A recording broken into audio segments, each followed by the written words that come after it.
자, 이제 카이 반려동물 신사업 4강으로 펫 또는 반려동물, 네이버에도 이제 그 애완동물 슬러시하고 이제 반려동물로 표현이 되어 있죠. 그래서 펫에 대해서, 자, 펫이라 불리던 시절에는 의식주 중에 주로 이제 음식에 대해서 신경을 많이 썼던 시절이죠. 그리고 뭐 옷이라든가 주택 뭐 이런 부분들은 사실 신경을 많이 못 써줬죠. 그 사람 사는 환경 그 자체가 반려동물에게도 이제 충분하다라고 생각했던 시절이죠. 그래서 사실 그 한국에서 펫이라는 말을 뭐 10년, 20년 전까지는 거의 펫이라는 단어를 썼어요. 요즘은 이제 거의 반려동물이라는 말을 쓰죠. 뭐 사람에게도 뭐 풍자식으로 해서 남녀간에 이제 뭐 펫이라는 그 표현으로 해서 화제가 되기도 했고, 뭐 후진국이나 이제 중진국에서도 아직도 이제 펫의 개념, 주인의 그 기쁨을 위해서 이제 존재하는 이제 동물을 펫이라고 표현을 하죠. 한국에서도 사실 뭐 시골이라든가 이제 이런 부분에서는 아직도 이제 그런 개념을 가지고 살아가는 사람들이 많죠. 하지만 이제 지금의 20, 30, 40대, 50대까지도 이미 반려동물이라는 인식이 거의 됐기 때문에 아마도 1, 20년이 지나면 거의 이제 펫이라는 단어를 사용하지 않게 될 겁니다.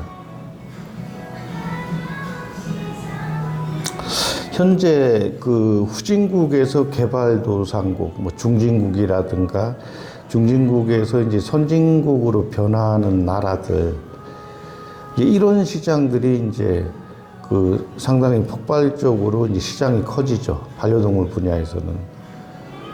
지금 뭐 중국이 과거에 그러했듯이 지금은 이제 베트남이나 인도의 경우가 그 한국의 이제 80년대 이제 그 당시에 펫 산업이 이제 상당히 커질 때처럼, 베트남과 인도는 이제 그런 우리의 시점을 이제 따라오고 있는 입장입니다.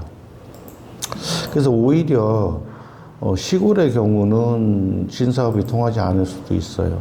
하지만 이제 한국에서도 이미 아파트권, 이제 도심의 생활이 60, 70%를 넘어갔기 때문에, 절반 이상의 다수가 어쩔 수 없이 이제 주거 환경이 그러하기 때문에, 그래서 이런 쪽에는 신사업이 거의 100% 필요하다고 봅니다.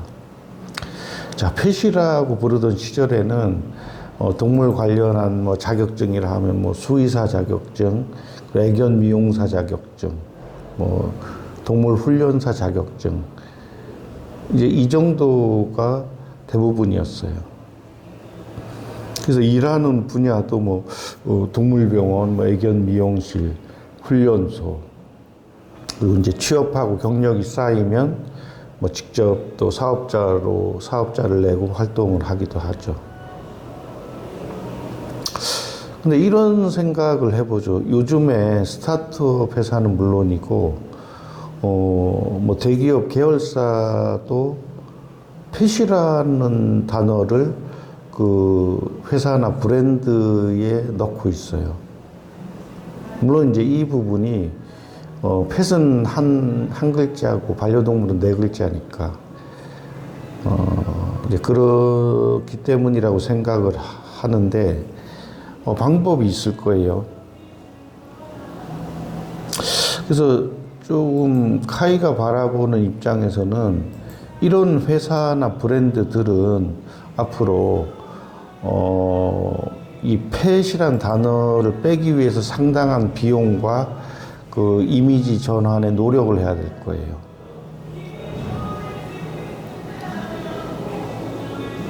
자, 현재 고객은 공급이 상당히 많아져 있고 수요는 한정적인데, 그러면 언제든지 그 단골 회사의 제품을 버릴 습관이 되어 있죠. 특히 이제 한국과 일본의 그 고객들은 상당히 날카롭죠. 그래서 가차없이 이제 그 아무리 단골, 뭐 30년 단골이었다 하더라도 그 품질이 저하된다든가 어떤 그 좋지 않은 그 느낌이 들게 되면 그 제품이나 서비스를 더 이상 이용하지 않게 됩니다. 그래서 이미지 관리가 그만큼 중요한 부분이죠. 그래서 이런 생각, 반려동물 관련된 회사 임직원 중 한 분이라도 이 강연을 듣고 미리 개선을 하든가 아니면 새롭게 펼쳐나갈 그 신사업 부분에서 반려동물 분야를 한다면 상당히 중요한 부분으로 체크하고 넘어가야 될 것입니다. 그래서 펫이라는 단어를 바꾸지 않고 쓰고 있는 회사들은 이제 논외로 치죠. 왜냐하면 사람들의 인식은 이미 90% 이상이 반려동물로 넘어갔는데 업계를 주도해야 할 회사들이 아직까지 이제 그런 관점에 머물러 있다는 건 안타까운 일이죠. 그래서 특히 젊은 친구들은 뭐 가족, 친구, 동생처럼 이렇게 그 함께하는 동거하고 있는 이 친구들은 그 무의식적으로 이제 그 제품을 피하게 될지도 몰라요. 그래서 시대의 흐름을 읽고 미리 준비하는 기업은 과거에 얽매이지 않죠. 그래서 이 부분에서 과거에 이제 장명가, 지금도 뭐 장명 활동을 펼치는 분들이 많이 있는데 그 한국의 대표적인 반려동물 회사 안타깝게 이제 뭐뭐뭐 펫, 뭐뭐뭐 펫, 펫 뭐뭐뭐 또 뭐 펫시터, 펫노스, 펫코노미 이런 부분들이 이제 펫이라는 단어 이게 다 이제 그 한 단어가 편하기 때문에 그런데 이런 부분들은 상당히 문제가 있어요. 그래서 카이가 바라보는 입장에서는 아직도 선도해야 할 회사들이 반려인이 원하는 수준까지 가려면 격차가 한 10년 이상 있다. 그래서 그러한 부분에서의 인식의 전환부터 새롭게 해야 그래야 그 회사의 앞날이 밝아질 것입니다. 회사도 마찬가지로 기본이 닦아져 있는 그러한 정신 상태, 마음의 상태가 그 승패를 가르는데 벌써 이런 데에서 나가 떨어지죠. 관계가 오래가기 힘들죠.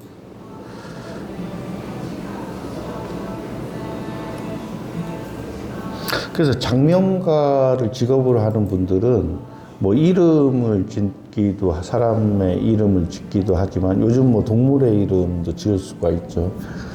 그게 왜 중요하냐면 사람도 이제 호칭에 따라서 그 사람의 인생이 달라지기도 한다고 하는데 그 집안의 구성원에 따라서 또 구성원들의 이름과 어울리게 또 이름을 지어주는 게 좋겠죠. 그 일반 반려인 가정도 그런데 회사는 그 중요성이 더 클 수가 있어요. 지금처럼 또 반려동물 관련된 회사가 막 우후죽순처럼 생기고 있는데 게다가 이제 정부가 한 해에 10%씩 성장하는 산업이 별로 없는데 이제 반려동물 부분이 그렇다 보니까 보조금을 지급해 주다 보니까 또 이제 그 보조금을 통해서 또 사업에 진출하는 경우가 많아요. 근데 성공 확률이 높지 않죠. 일반적인 그 자영업자들 20% 생존하는 것과 크게 다르지 않다고 봐요. 그래서 이 부분은 정부도 보조금 지급의 경우는 세금을 쓰는 거기 때문에 정말 미래성이 있는지 그리고 과당 경쟁하는 쪽으로 하는 게 아닌지를 체크하고 그리고 보조금을 지급해야 된다고 생각을 합니다. 자, 좀 더 깊이 들어가 보면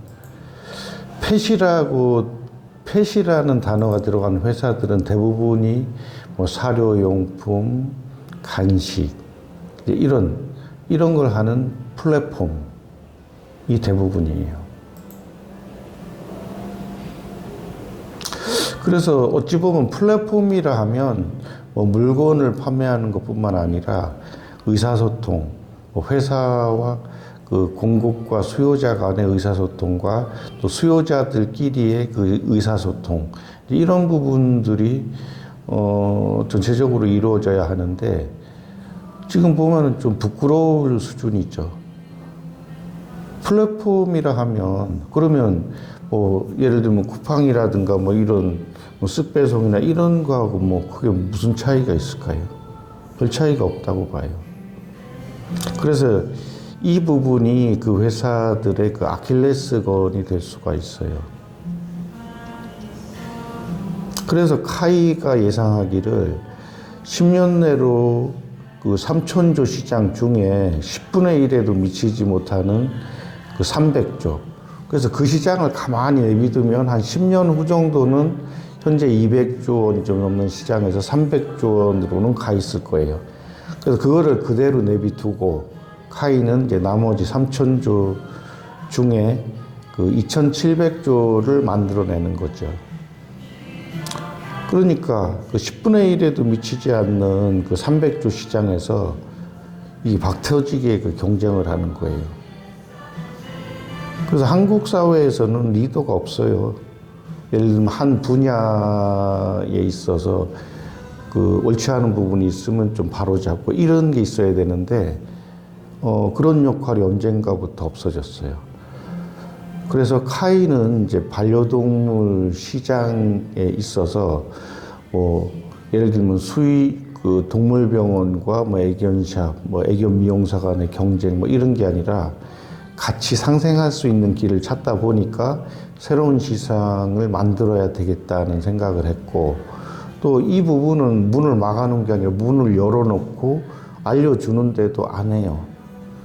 익숙하지 않으니까.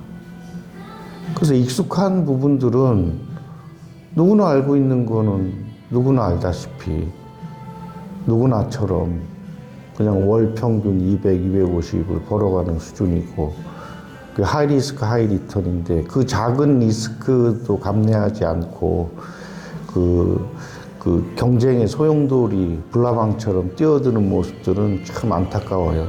거기에 이제 정부가 또 부채질을 하고 있죠.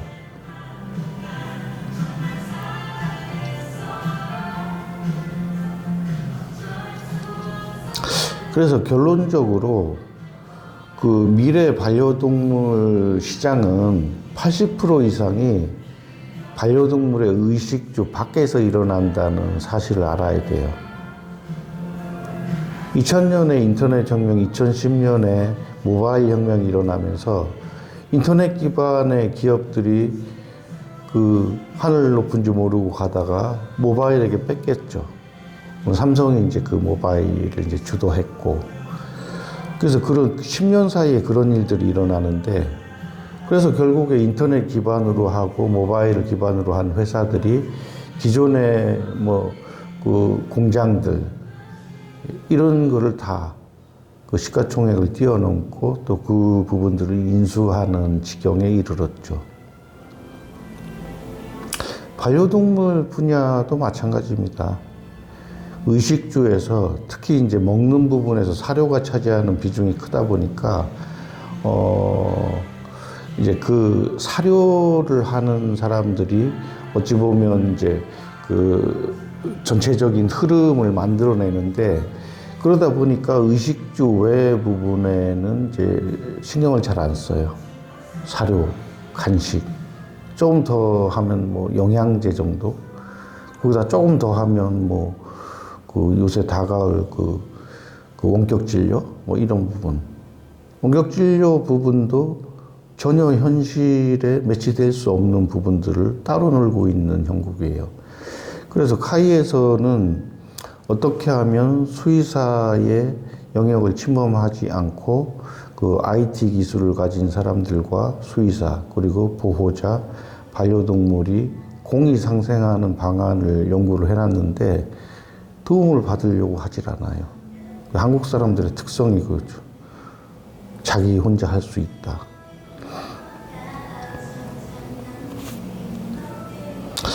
그래서 우리가 이제 문제는 언제나 답이 숨어 있는데,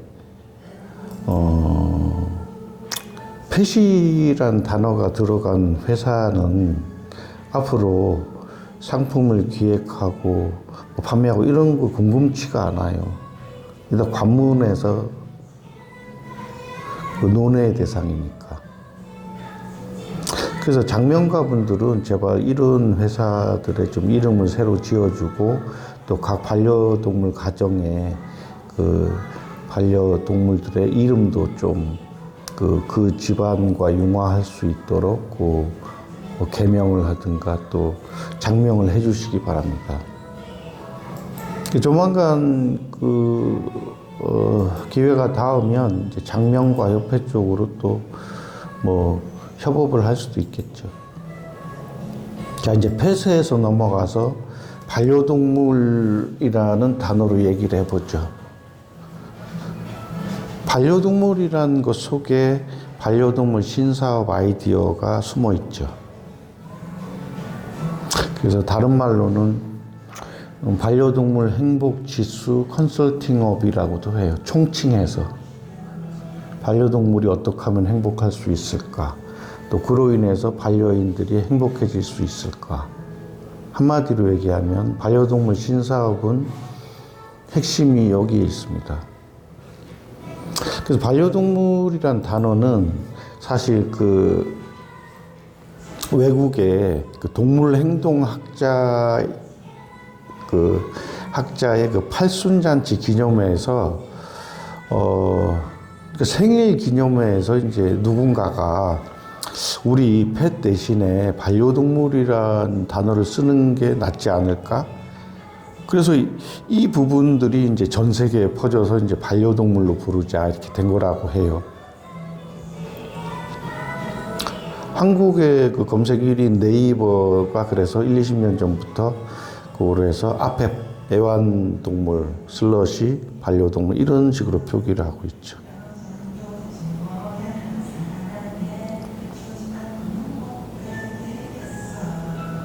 물론 이제 이런 경우도 있어요. 한국의 고려아연이라든가 고려철강, 이미 지나간 그 국호지만 그래도 이제 어떤 한 분야의 이제 장인 정신을 가지고 한 회사들은 아주 드물게 살아남아 있기도 해요.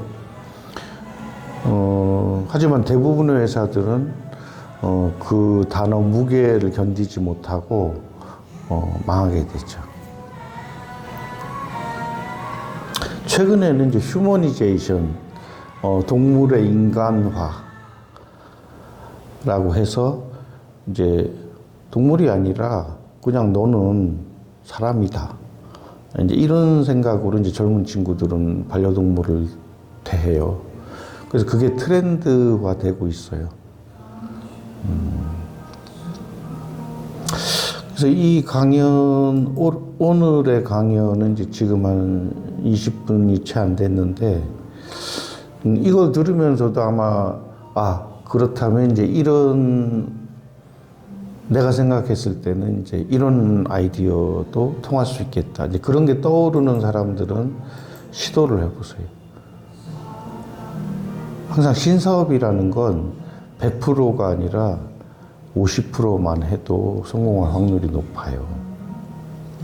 그래서 그런 사람들은 실행만 한다면, 물론 실패를 한두 번 할 수도 있는데, 노하우가 쌓이잖아요. 그리고 신사업은 사실 2, 3년을 거의 독점식으로 할 수밖에 없기 때문에, 그걸 하다 보면 다른 회사들이 뭐 5년, 10년에, 또 30년에 걸쳐서 일으킬 매출을 몇 년 사이에 다 일으키기도 해요.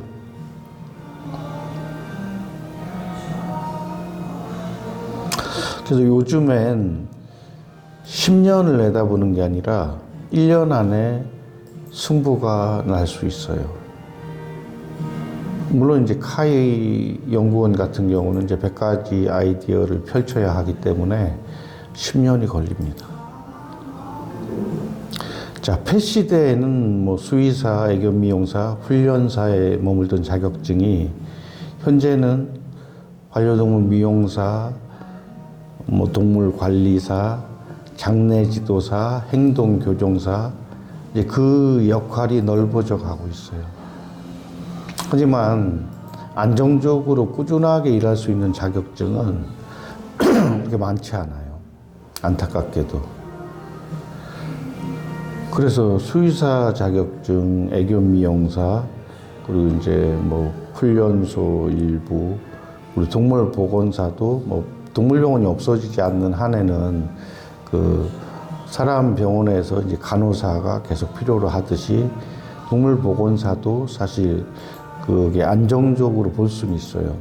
하지만 안정적이지만 나이가 뭐 30, 40이 넘어가면 또 사람의 이제 간호조무사라든가 이제 이러한 부분처럼 또 그 젊을 때만 할 수밖에 없는 이제 그런 거로 갈 수 있기 때문에 이제 그런 부분을 또 커버하기 위해서라도 이제 카이의 이 강연은 자신이 20, 30대가 아니라 50대, 60대까지도 안정적으로 일을 할 수 있는 그 남들과는 다른 능력을 개발하면 됩니다.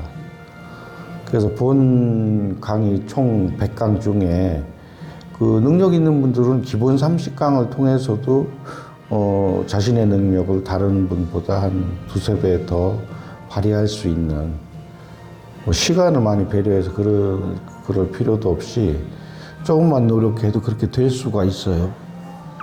그리고 취업을 하려고 하는데 나는 취업에서 버틸 자신이 없다. 그러면 이 강연을 듣고 자신이 이제 생각하는 부분을 실천에 옮겨도 괜찮아요.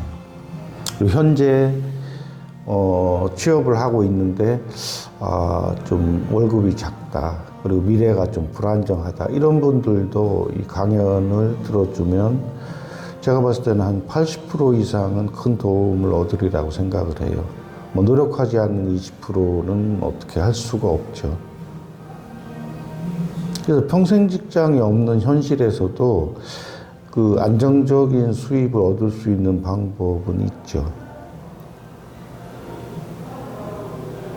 그래서 카이 동물 아카데미가 향후에도 오랜 기간 그 대안이 될 거예요. 기본적으로 뭐 각자의 이제 전문 분야를 그 공부해서 뭐 대학교 졸업장을 따든 또 자격증을 따고 나서 그 이후에 뭔가 더 필요하다. 그러면 이제 카이 아카데미를 들으면 됩니다. 물론 뭐 애견 미용사라든가 장례 지도사의 경우에는 테크니션도 마찬가지죠. 동물보건사도 이 나이와 경륜이 이렇게 쌓이면서 그 이제 자신의 가치가 올라갈 수가 있죠. 하지만 대부분의 경우는 열에 한둘이 여기에 해당이 돼요. 그래서 그런 부분에 자신이 없는 부분은 이 강의를 들어놓으면 많은 도움이 될 거예요.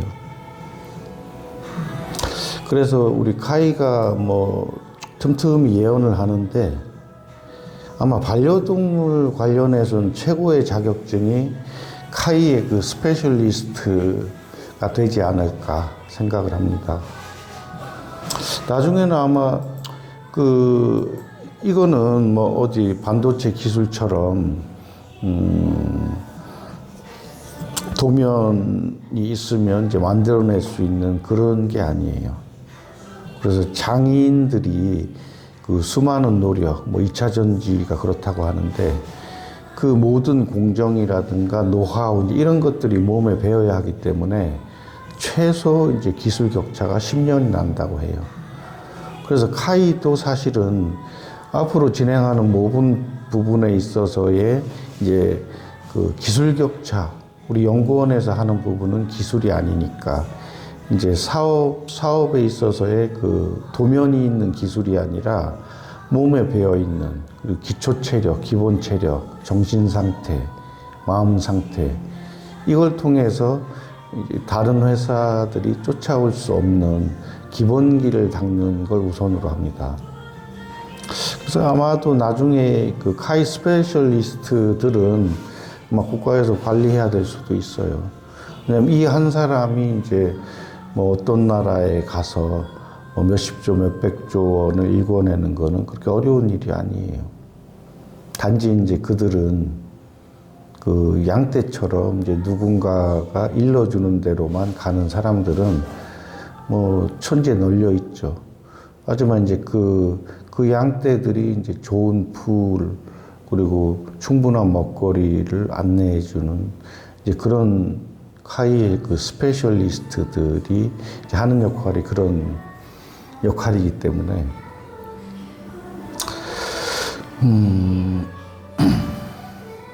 그래서 아마 지금 2023년이니까 2030년이 좀 넘어가면 반려동물 신사업의 그 규모가 그 3,000조 정도 가기 때문에 현재 뭐 반도체의 그 한 해 그 생산량 이제 그게 알기로는 뭐 2,000조 뭐 전후로 알고 있는데 이런 부분들을 또 2020년 현재에서 2025년이 되면 그 반도체를 뛰어넘는 게 이제 2차 전지의 그 매출이라고 해요. 그렇다면 2030년이 넘어가게 되면 반려동물이 3,000조이기 때문에 2차 전지 부분도 뛰어넘게 되는 거예요. 아직 잘 이해가 안 가시죠? 자, 오늘은 이렇게 펫과 반려동물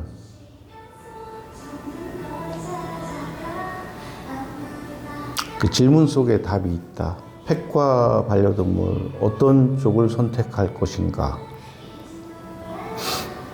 자, 오늘은 여기까지 하도록 하겠습니다.